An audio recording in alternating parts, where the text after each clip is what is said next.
Bienvenidos a Tesoros en la Biblia, un espacio dedicado a la palabra de Dios para recibir las buenas nuevas de salvación y para que el Espíritu Santo obre a través de la exposición de las Escrituras, edificando, exhortando y consolando al cuerpo de nuestro Señor Jesucristo.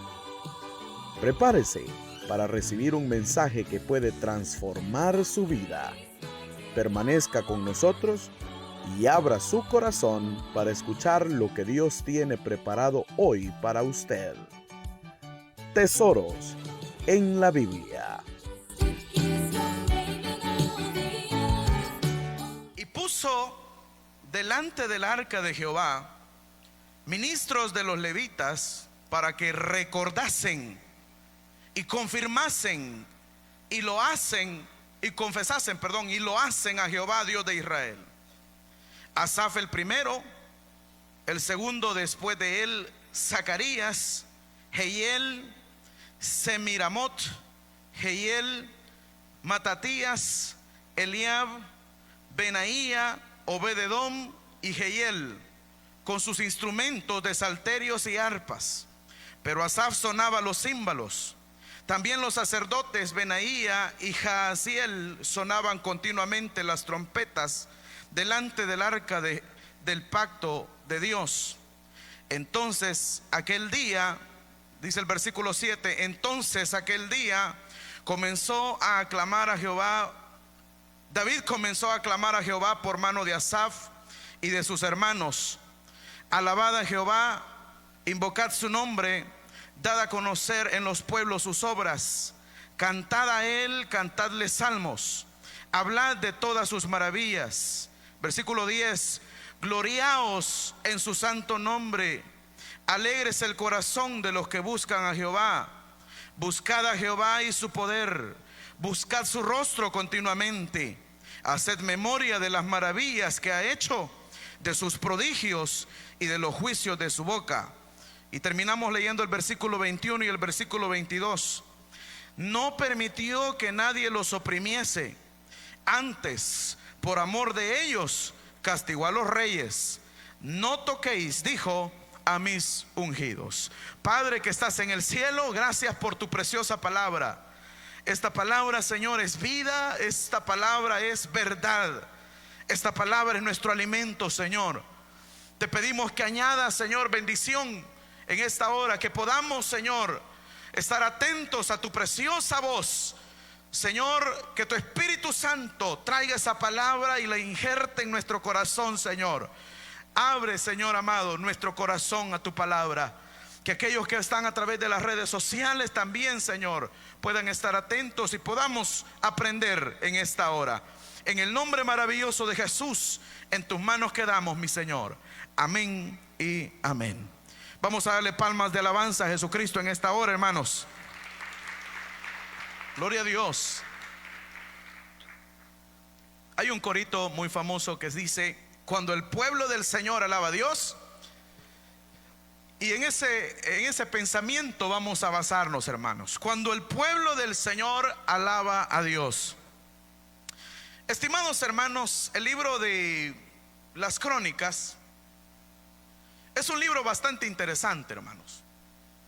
Para que tengamos información más amplia acerca de este libro que hemos leído en esta noche, es un libro que a un principio no estaba dividido, sino que era un solo libro.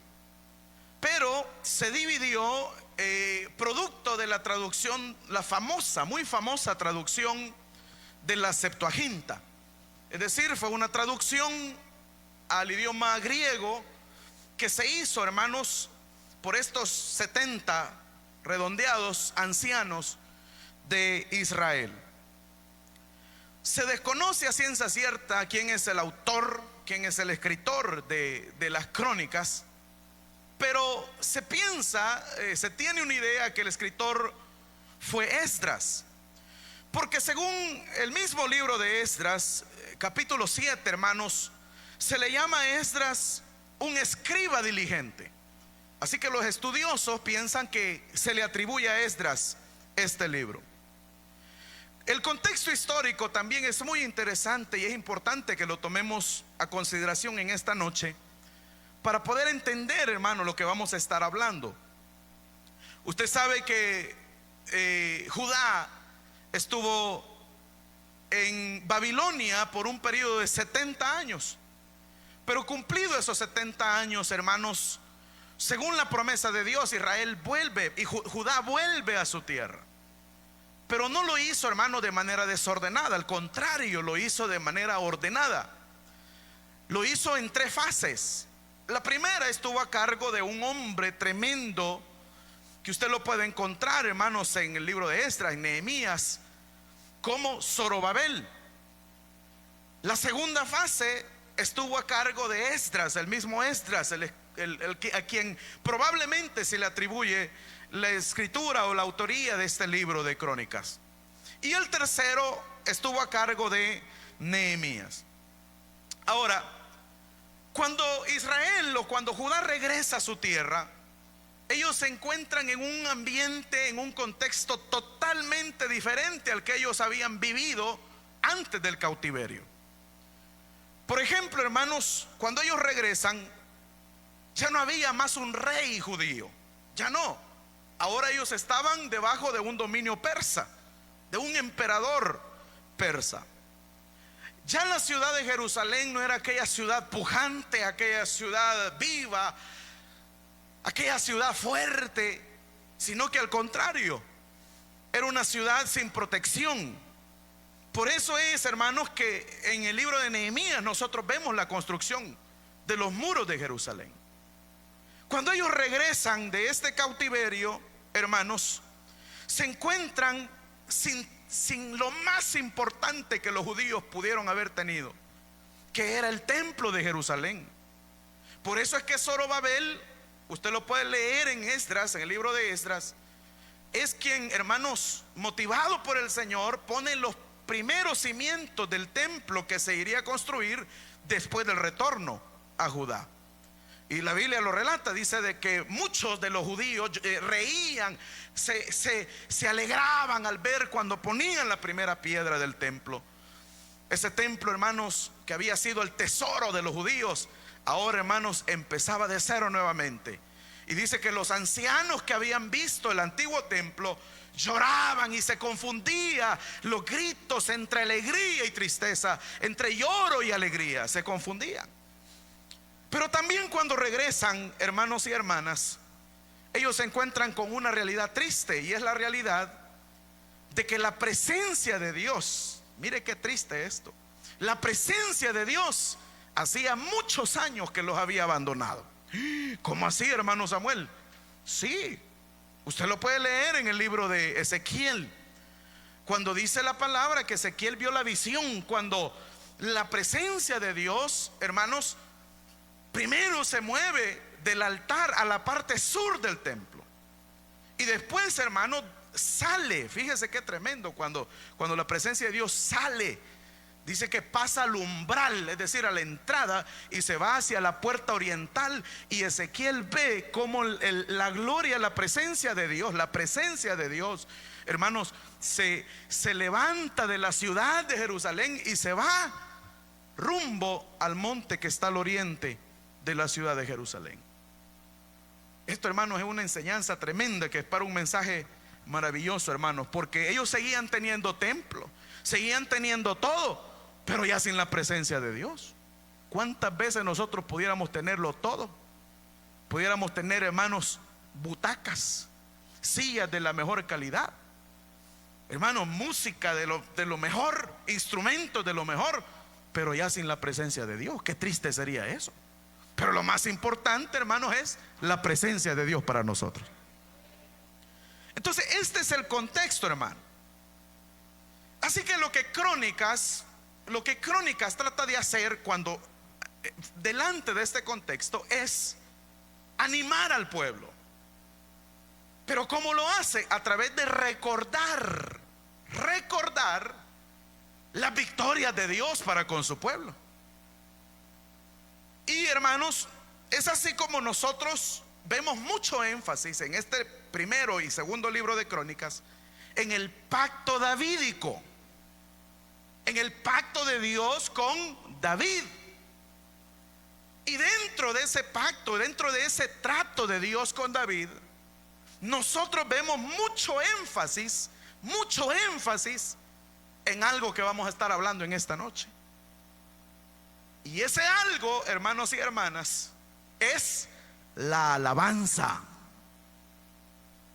En primero y segundo de Crónicas hay mucho énfasis, pero mucho énfasis en la alabanza en el templo de Dios. Si usted lo lee, usted se va a dar cuenta, hermano. Fíjese que es bien curioso porque se busca mucho en primero de Crónicas, y esto es otra curiosidad, el ocultar, tal vez no ocultar, el no mencionar los puntos débiles de David, y por el contrario exaltar el legado de David. Por ejemplo, hermanos, usted va a encontrar en los libros de Samuel, usted va a encontrar el gran pecado de David. Usted sabe que David cometió un gran pecado con Betsabé, ¿verdad? Porque, hermanos, adultera con ella y después él trama para matarlo a Urías, el esposo de esta mujer. Pero fíjese que en Crónicas usted no lo encuentra. Hay otra parte, hermanos, de los libros de Samuel, cuando por ejemplo David manda a censar al pueblo, y dice ahí que David mandó a censar el pueblo. ¿Cuántos han leído eso? Y a Dios le desagrada y se enoja con él y le da a escoger el juicio. Escoge. Y David escoge, hermano, ser castigado por Jehová, porque él tendría misericordia. Pero fíjese que eso en Crónicas lo vemos diferente, porque dice que fue Satanás el que movió a David para censar al pueblo. Es curioso esto, es muy curioso. Pero ¿por qué lo hace, hermanos, el escritor sagrado? ¿Por qué lo hace? Lo hace porque, por ejemplo, si usted tiene a un predicador enfrente que usted sabe que es de dudosa reputación, usted no le va a creer ni la jota. Entonces, teniendo un pueblo que viene de un cautiverio y ahora está en su tierra y que busca animarlo y recordar las proezas de Dios, se trata la manera de no mencionar esos puntos oscuros de la vida de David. Pero por el contrario, se busca exaltar los legados que David tuvo. Fíjense, hermanos, que David dejó muchos legados. Uno de esos legados fue, por ejemplo, los materiales para el templo del Señor. Usted sabe que David no le fue permitido a él construir, y Dios le dijo: no me vas a construir tú, me va a construir tu hijo después de ti. Pero David empezó la recolección de materiales. Ese es un legado de David. ¿Qué otro legado tiene David? La hechura del templo le corresponde a David. David dejó la hechura. A él le fue revelado de parte de Dios cómo iba a ser hecho el templo. Bonito eso, ¿verdad? Interesante. Pero hay otro legado muy importante. Y este legado, hermanos y hermanas, este legado nos atañe a usted y a mí en esta noche. Y es, fíjese bien, la forma como Israel en su tiempo, la forma como Israel iba a alabar al Todopoderoso. Es Él el organizador, es Él, hermanos, el que instruye, el que, hermanos, y ya lo vamos a ver más adelante, el que levanta, recoge a los levitas, los organiza y les dice: tú vas a servir en el templo, vas a estar en el portón, vas a estar en la entrada del templo, vas a ser portero, tú vas a tomar un instrumento y vas a servir en la alabanza. Ustedes, y empieza a organizarlo. Es David el que hace ese trabajo. Hermanos y hermanas, qué importante es para nosotros entender en esta noche que es necesario alabar a Dios de todo corazón. Es necesario darle al Señor la alabanza suprema que Él se merece, porque muchos menosprecian la alabanza a Dios. No sé si usted ha escuchado que hay predicadores que dicen: ahora viene lo mejor del culto, refiriéndose a la prédica, que es de parte de Dios, claro, por supuesto, y es importantísima. Pero la alabanza a Dios, hermano, la alabanza a Dios es algo importantísimo. Amén, hermanos. Así que quiero tocar en esta noche algunos puntos. Número uno: cuando el pueblo del Señor alaba a Dios, lo hace de manera prioritaria. Diga conmigo: prioridad. No se escuchó, prioridad. Veamos lo que dice primero de Crónicas, capítulo 23, versículo 2 al versículo 5. Dice así la palabra de Dios: y reunió David a todos los príncipes de Israel y a los sacerdotes y levitas. Fueron contados los levitas de 30 años arriba, y fue el número de ellos por sus cabezas, contados uno por uno, 38,000 hombres. ¡Qué montón de gente! De estos, 24,000 para dirigir la obra de la casa de Jehová, y 6,000 para gobernadores y jueces. Además, 4,000 porteros y 4,000 para alabar a Jehová con los instrumentos que dijo David que se hiciesen para tributar alabanza. El pueblo de Dios, hermano y hermana, fíjese bien, lo que vemos nosotros aquí en la organización de David, en el trabajo de David, es que el pueblo de Dios debe entender que para Dios lo mejor, hermano, lo mejor. Fíjese qué es lo que hace aquí David, hermano.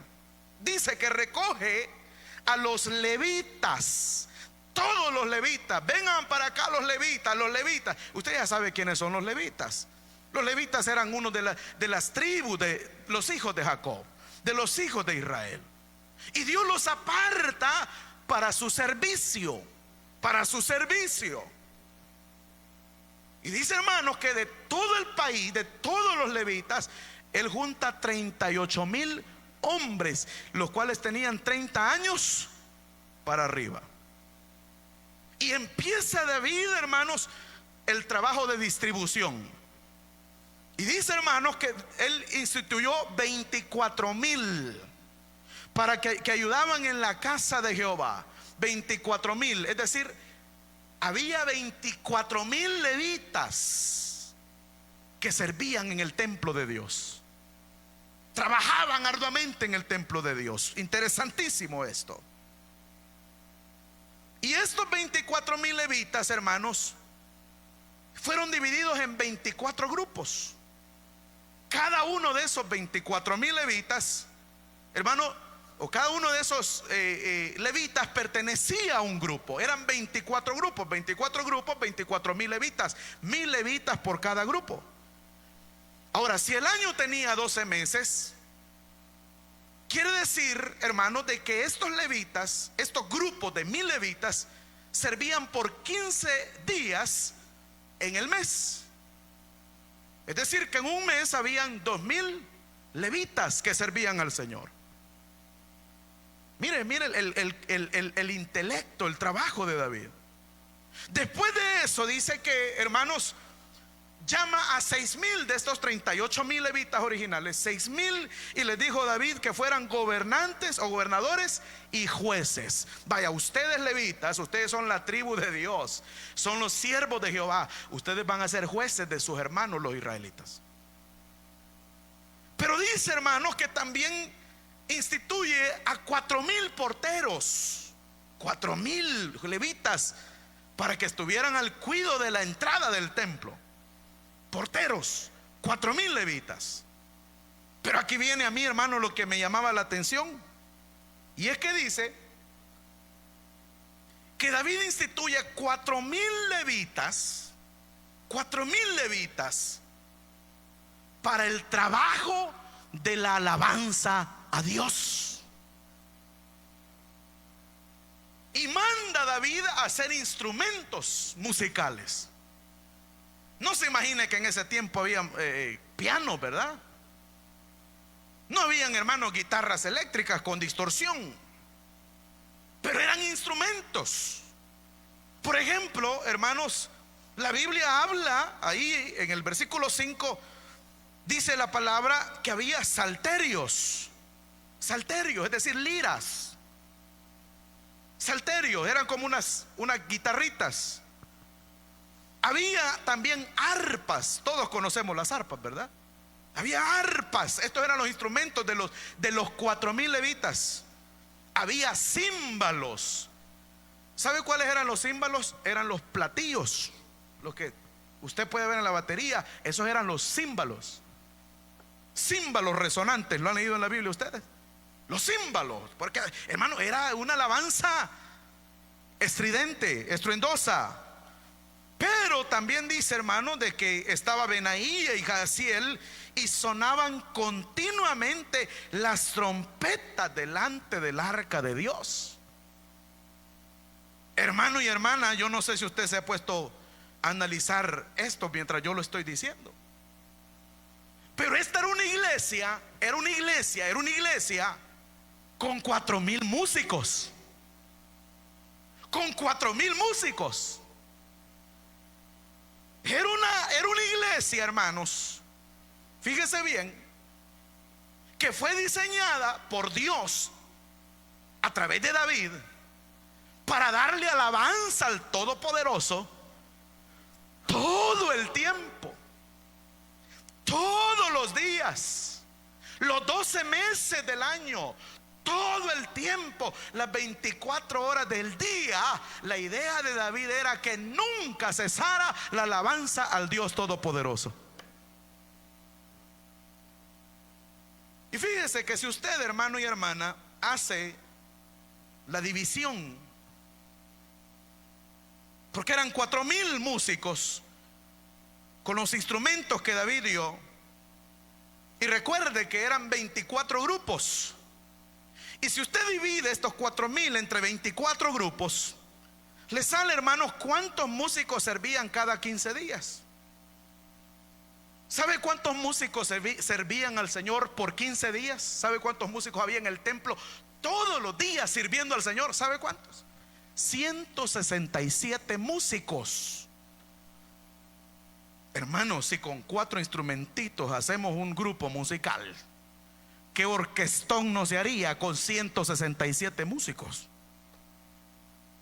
Y esos 167 estaban, hermano, dándole con todo la alabanza a Dios. Durante les servían en su turno, cuando servían en su turno, y la alabanza a Dios subía y nunca se detenía, nunca se detenía. Muchas veces nosotros imaginamos que ir al templo, hermanos, era una gran masacre de animales, ¿verdad? Y el montón de, hermanos, de ovejas destazadas, ¿verdad?, por todos lados, hermano. Y el gran olor a sangre y el sangrerío por todos lados.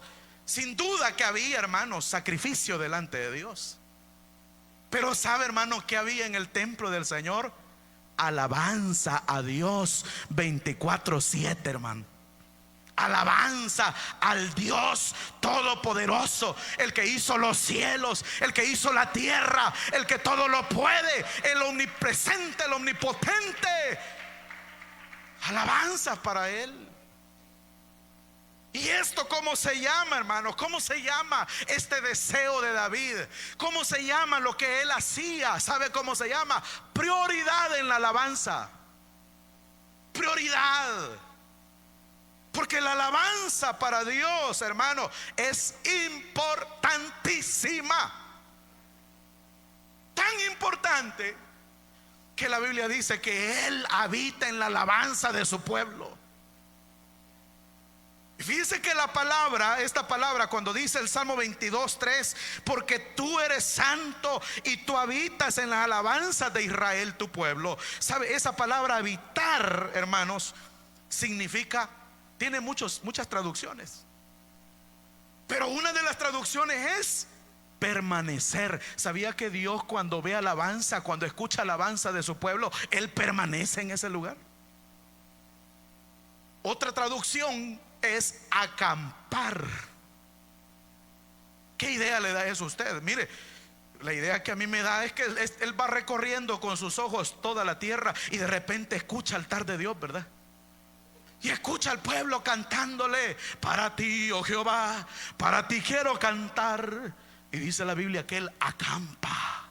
Y dice: me voy a quedar aquí, voy a poner mis ojos sobre este lugar un tiempo, porque me están alabando. ¿O no es esa la idea de acampar? Esa es la idea de acampar. Hermano y hermana, es importante que le demos el lugar que le corresponde a la alabanza a nuestro Dios. Es importante. Y es una enseñanza que la vemos en toda la Biblia. ¿Sabe cómo le dijo Jesús a sus discípulos? Cuando ustedes oren, les dijo: digan así: Padre nuestro que estás. Y después les dice la frase, ¿cómo les dijo? Santificado sea tu nombre. ¿Sabe por qué? Porque el nombre de Dios es santo. 3 veces santo el nombre de nuestro Dios. Su nombre no es cualquier cosa. El nombre de Dios es apartado, santo es apartado. Nada, hermanos, nada se compara al nombre de nuestro Dios, porque es santo y 3 veces santo. Eso es alabanza. Eso es alabanza. Déselo fuerte si es para el Señor.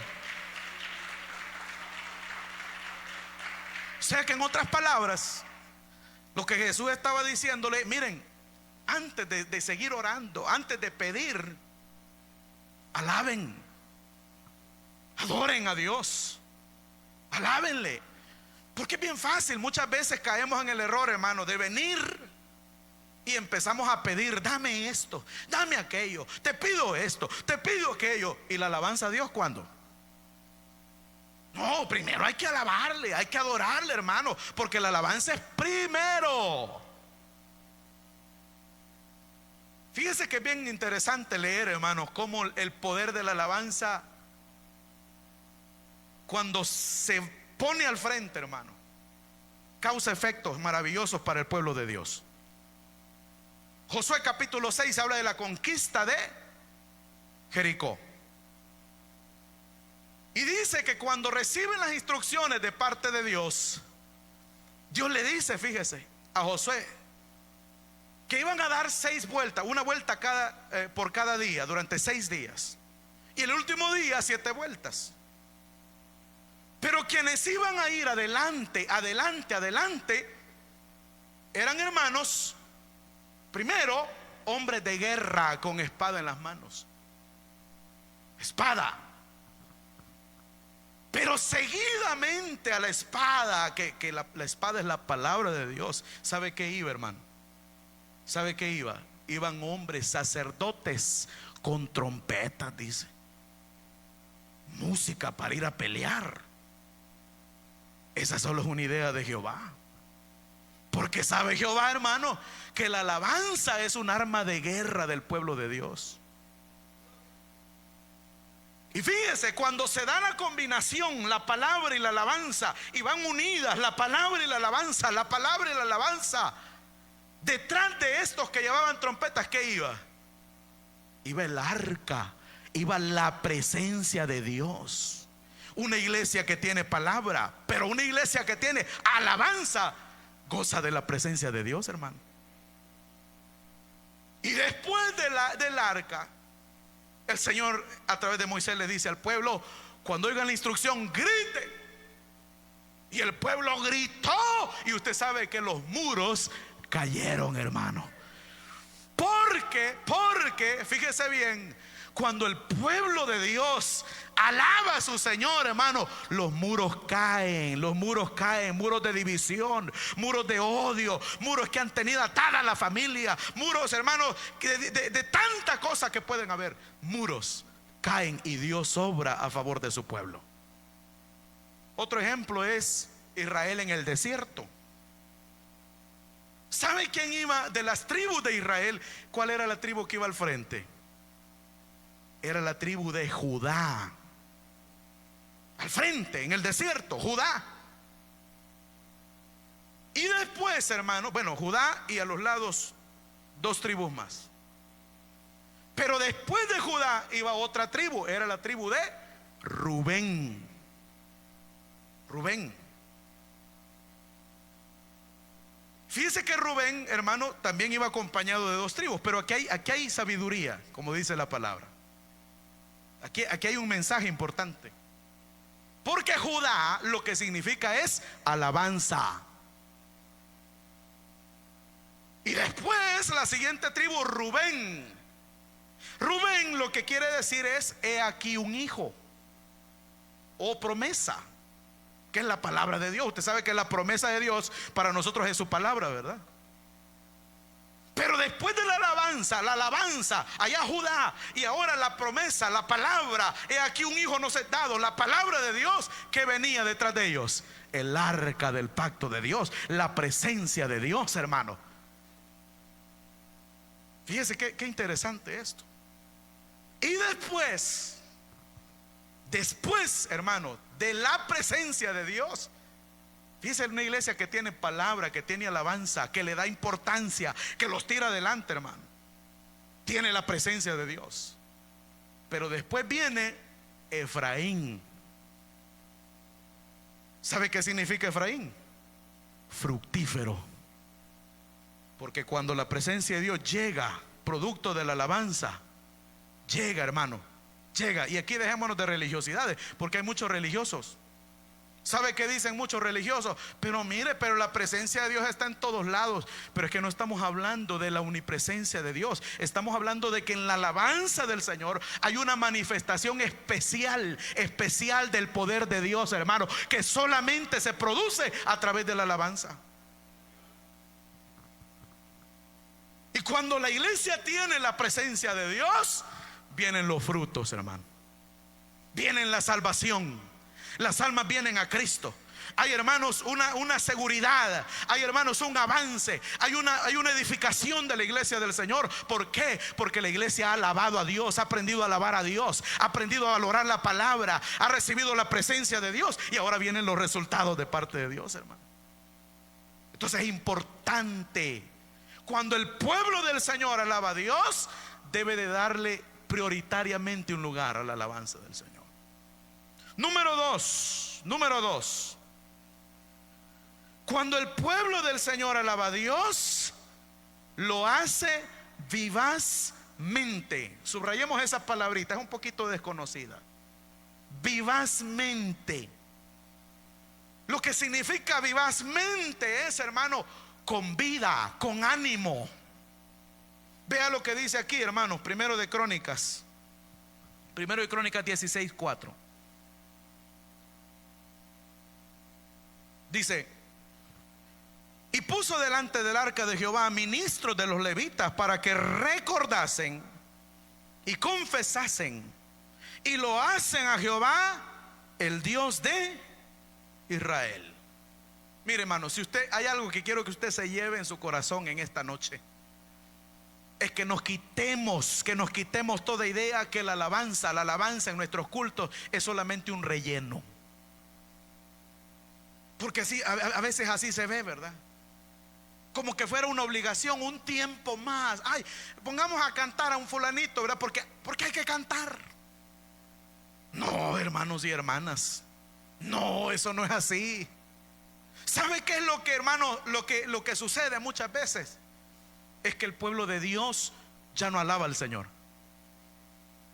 El pueblo de Dios ya no adora al Señor, ya no alaba, no sabemos alabar a Dios.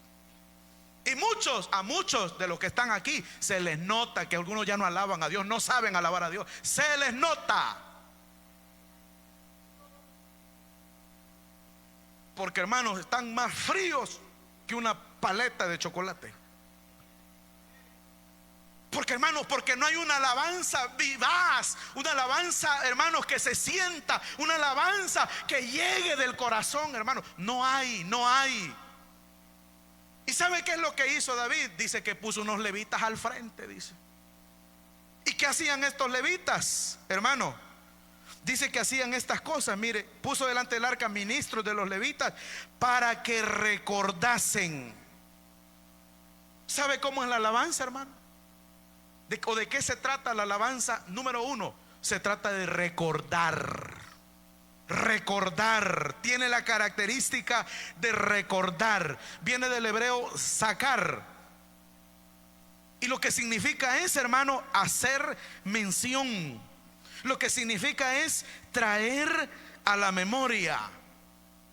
¿Y qué voy a traer a la memoria? Y que es poco lo que Dios ha hecho por mi vida, pues. Y que son pocas las maravillas de Jehová para con mi familia y conmigo.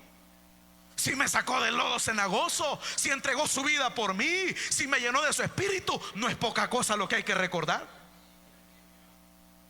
Pues estos levitas, líderes de alabanza, se paraban al frente del arca. ¿Y sabe qué empezaban a hacer? A recordar al pueblo. Acuérdense, acuérdense cómo venían por el desierto y tenían sed, y el Señor abrió de una peña para que saliera agua y ustedes pudieran beber. Acuérdense de las maravillas de Jehová. Acuérdense cómo Él endulzó las aguas de Mara. Acuérdense cómo Él abrió el mar rojo para que pasaran. Recuérdenlo, recuérdenlo. Ahora se acuerda lo que decía el salmista: y no te olvides de ninguno de sus beneficios. ¿Sabe que la alabanza está muy ligada a recordar? Recordar. Y esto, hermanos, lo que nos falta a veces a nosotros. Porque, hermanos, se ve que muchas veces, hermanos, lo que menos hacemos es recordar. Y lo que venimos, hermanos, mire, hay gente que en la alabanza, hermano, hasta se duerme. Hay gente que en el tiempo de alabanza, hermano, no se pueden, hermano, sentar a cantarle al Señor, a traer a memoria las bendiciones de Dios. No, ahí andan, hermano, como que son faroles allá en el parqueo y en los baños por todos lados. Se paran, se levantan, les pica todo, les duele todo, pero no sea una película porque pasan horas y horas. Pero como es la alabanza a Dios, es un relleno, es un tiempo que porque sí hay que hacerlo. Por eso, hermanos, estamos como estamos. Porque la alabanza a Dios, lo que le damos a Él es las obras. No, no, no. Él es digno de suprema alabanza. Hay que recordar lo que Él ha hecho por nosotros. Hay que centrarse. Hay que centrarse en la alabanza, hermano. Miren, muchos, una mosca pasa y ya perdieron. Ya no están recordando, ya se desconcentraron. No, hay que centrarse. Y hay que venir con esa actitud. Hoy voy a estar aquí y voy a recordar todas las bendiciones de Dios en la semana. No, hombre, si estoy vivo, gracias, mi Señor, gracias, no tengo cómo pagarte. Recordar, recordar, recordar. Pero ¿qué más hacían estos líderes? Dice que confesaban y loaban a Jehová, Dios de Israel. La palabra confesar y loar, hermano, esta expresión viene del hebreo halal y significa alabar. Oiga, oiga esto: alborotar, encender, encender, enloquecer, enloquecer, júbilo, jactarse, loco. Todas estas son, hermanos, traducciones al castellano de la palabra original, que se traduce aquí como confesar y loar. ¿Sabe qué me enseña esto a mí? Que la alabanza a Dios, hermano, no solamente es recordar, esa es una parte, recordar. Pero falta la otra parte. Y esa parte se llama expresar. Expresar lo que traigo en memoria. Porque muchas veces, hermano, nosotros podemos tenerlo en la mente, pero no hay expresión para Dios. ¿Y cómo puedo expresarme yo? ¿Cómo puedo expresar mi alabanza al Señor? Hay tantas formas de hacerlo, hermano. Usted puede levantar sus manos a lo alto expresando su alabanza a Dios. Usted puede aplaudir al Señor expresando su alabanza. Usted puede, hermano, gritar. Mire, gracias a Dios que en esta iglesia, hermano, nos consideramos pentecostales, hermano. Porque hay libertad para alabar a Dios. Hay tantas formas de expresarle la gratitud a Dios. Pero ¿sabe cuál es el pensamiento de muchos? ¿Y para qué, hermano? Si Dios ya sabe lo que yo pienso, lo que yo siento. Dios ya sabe que yo lo amo. Y sucede como el papá que dice: bueno, y este hijo mío tan simplón que es, ¿verdad? Y yo le doy todo, y yo sé que me quiere, yo sé que me ama, es mi hijo, yo sé que me ama, pero nunca me ha dicho te amo. Y así pasa con nosotros muchas veces. Entonces no, hermano, usted no se puede quedar callado, porque algunos hermanos como que son así, ¿verdad? Como que han venido a ver algún show, alguna historia de teatro, y hasta, hermano, la mosca ahí cerca de ellos, y se mosquean, pues. Por poco, hermano, babean, ¿verdad? Porque hasta dormidos, todos modorros. ¿Cuál es la palabra? Modorro, ¿verdad? Adormitado, pues. Es una palabra del diccionario, búsquelo. Todo adormitado aquello, hermano. Digan amén. Ay, ya van estos locos otra vez. No, hermano. No, hay que expresar a Dios lo que Él ha hecho por nosotros, hermano. Hay que expresárselo, la gratitud que le damos a Él. Ya me pusieron el semáforo, así que vamos a ir avanzando rápido. Número 3, cuando el pueblo del Señor alaba a Dios, lo hace alegremente. Primero de Crónicas 16:10, sigue David expresando su alabanza y dice: gloriaos en su santo nombre. Oiga esto: alégrese el corazón de los que buscan a Jehová. ¿Sabe cómo es la alabanza del pueblo de Dios? Es alegre. Es alegre. No es una alabanza muerta. No una alabanza que parece más lullaby para dormir niños en la cuna. No. La alabanza a Dios es estruendosa. Es alegre. ¿Sabe por qué? Porque estamos alabando a un Dios vivo, vivo, vivo, que escucha la alabanza, que inclina su oído y presta atención. Oh, hermano, ¿sabe por qué debe ser alegre la alabanza? Porque es un privilegio nuestro, de los hijos y las hijas de Dios. Los impíos no pueden alabar a Dios. No pueden. Nosotros sí podemos, porque somos redimidos de Dios. Él nos redimió. ¿Sabe por qué debemos alegrarnos? Porque tenemos al Espíritu Santo dentro de nosotros. Tenemos al Altísimo morando en este cuerpo, en esta vida. Aquí está el Señor con usted y conmigo. ¿Sabe por qué debe ser alegre? Porque, hermano y hermana, tenemos una relación viva, una relación, hermanos, de tú a tú con el Creador del cielo y de la tierra. Eso es grande, eso es enorme, eso no tiene comparación. Eso merece alabanza para Dios. Una alabanza grande, porque grande es su nombre. La alabanza del pueblo de Dios, cuando el pueblo de Dios alaba al Señor, lo hace alegremente. Número 4, cuando el pueblo del Señor alaba a Dios, lo hace buscando su poder y su rostro. Yo no sé si usted sabía, pero yo lo descubrí en esta palabra. Póngalo, hermano, por favor. Primero de Crónicas 16:11. Mire lo que dice. Pero esto es riquísimo. Esto es, hermano, maravilloso. Fíjese bien, esto es maravilloso. Porque, hermano, nosotros encontramos, bueno, no me lo pusieron, pero dice aquí el 16, capítulo 16, versículo 11: buscad a Jehová y su poder, buscad su rostro continuamente. ¿Sabía usted que se puede buscar el rostro de Dios a través de la alabanza? ¿Sabía usted que podemos buscar a Dios en la alabanza, hermano? Se puede buscar a Dios en la alabanza. ¿Y sabe qué debemos de buscar también? Su poder. Cuando dice poder, lo que significa es su presencia. ¿Sabe a qué deberíamos de apuntarle cada vez que alabamos a Dios? ¿Sabe a qué deberíamos de apuntarle? A sentir su poder. Porque esa es la alabanza que vale, hermano. Cuando de verdad, hermano, sentimos su poder. Cuando hemos, hermano, llorado a moco tendido porque hemos sentido su poder, entonces sirve la alabanza. Pero una alabanza de que ya pasó una hora, ya pasó 30 minutos, vámonos ya para la casa. Eso no sirve. Y que apurate ya, y que apurate, que no sé qué, mira, ya tiene que pasar el hermano que está dirigiendo el culto.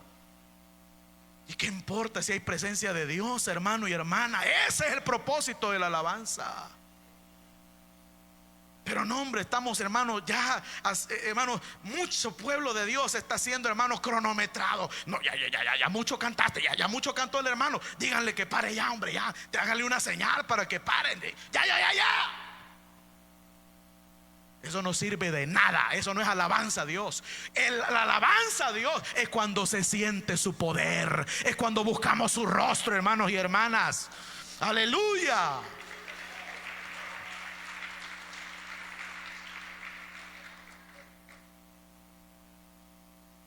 Muchos hermanos no han entendido que para eso fuimos creados.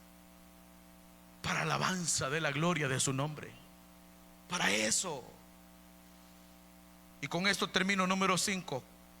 Cuando el pueblo del Señor alaba a Dios, suceden cosas que no se oyó. Cuando el pueblo del Señor alaba a Dios, suceden cosas maravillosas. Vea lo que dice aquí, primero de Crónicas 16:21. Póngamelo por favor, hermano, si lo tiene. Primero de Crónicas 16:21, ¿está?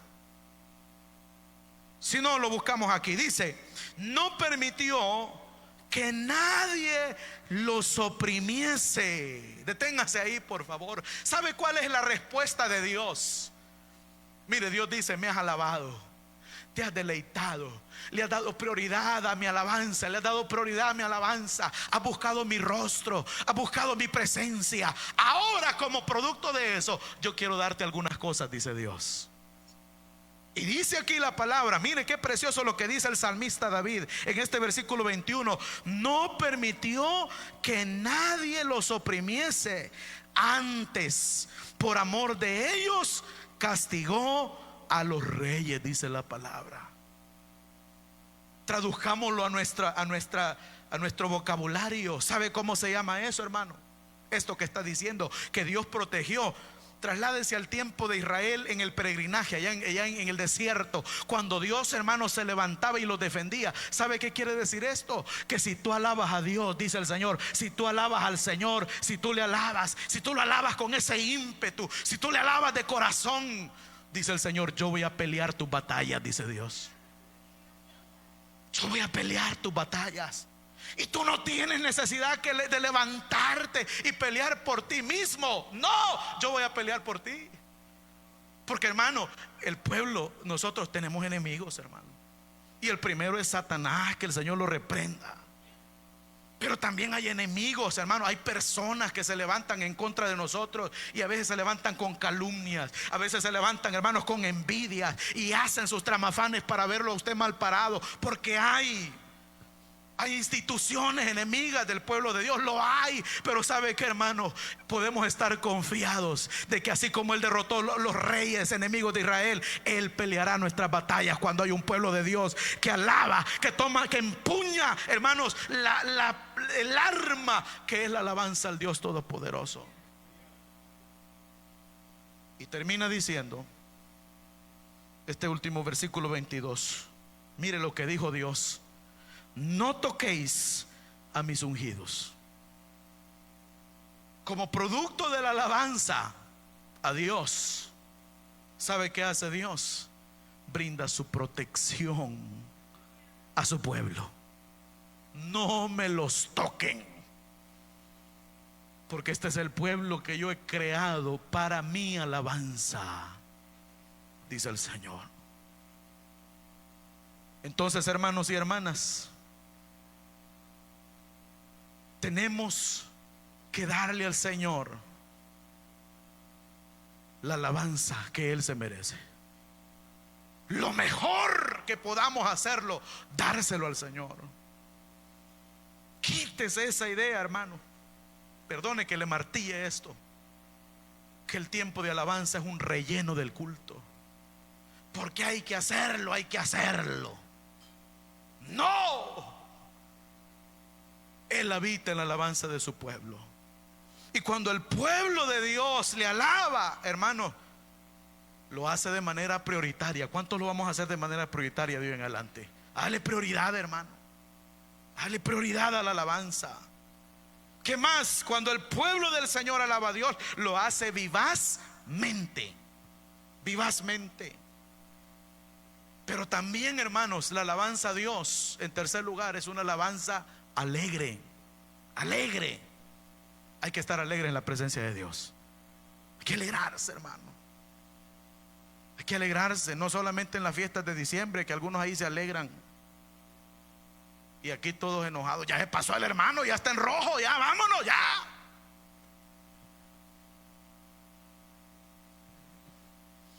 Cuando el pueblo del Señor alaba a Dios, debe de hacerlo buscando su poder y su rostro.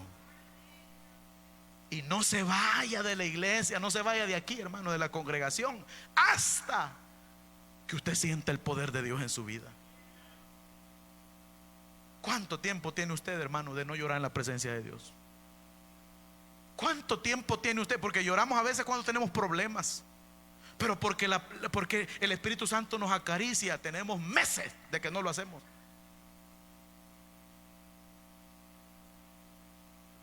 ¿Cuánto tiempo, hermano, de no hablar lenguas en la comunión con el Espíritu Santo, en la cual somos edificados, dice la palabra del Señor? Mucho, hermano, hay que hacerlo. Y cuando el pueblo del Señor alaba a Dios, suceden cosas maravillosas. Él pelea por nosotros y también Él nos da su protección. Ahora yo le pregunto, hermanos, ¿cuántos tienen un Dios que se merece la suprema alabanza, la mejor alabanza que podamos darle, hermano, a Él, a Él, a Él, al que vive, al que reina por los siglos de los siglos? Alabado sea el nombre de nuestro Dios. Oh, no espere que alguien le diga alabe a Dios. No espere eso. Usted expréselo. Ay, es que me da pena. Venza la pena, rompa la burbuja y alabe a Dios de todo corazón. Vamos a orar, hermano. Cierre sus ojos. Usted ha escuchado Tesoros en la Biblia, un espacio dedicado a la palabra de Dios para edificar, exhortar y consolar el cuerpo de Cristo. Si este mensaje ha bendecido su vida, compártalo con otros y ayúdenos a llevar la palabra a más personas. También puede encontrarnos en Facebook en la página Ovil Flores y Dios Fuerte Ministerios, o escríbanos al correo ovilflores.diosfuerte@gmail.com. Esperamos que nos acompañe en el próximo encuentro y oramos para que el Espíritu Santo continúe dándole más tesoros en la Biblia.